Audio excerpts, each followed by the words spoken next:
వేడి వేడి అన్నంలోకి పచ్చి టమాటా చట్నీ ఒక్కటి ఉంటే చాలండి, అన్నం మొత్తం కూడా కంప్లీట్ చేస్తారు, అంత టేస్టీగా ఉంటుంది.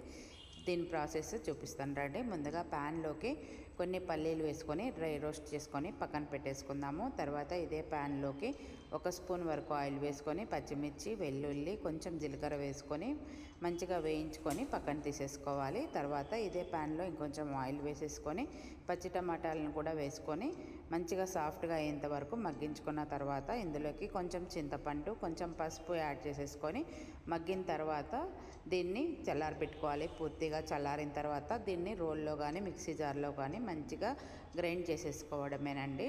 మంచి టేస్టీగా ఉంటుంది, వేడివేడి అన్నంలోకి చాలా బాగుంటుంది. దీన్ని చపాతీతో కానీ లేదంటే రాగి సంగటితో కానీ చాలా టేస్టీగా ఉంటుంది. తప్పకుండా ట్రై చేయండి. వీడియో నచ్చితే లైక్ చేయండి, షేర్ చేయండి, నా ఛానల్ని సబ్స్క్రైబ్ చేసి ఫాలో చేయండి. Thank you for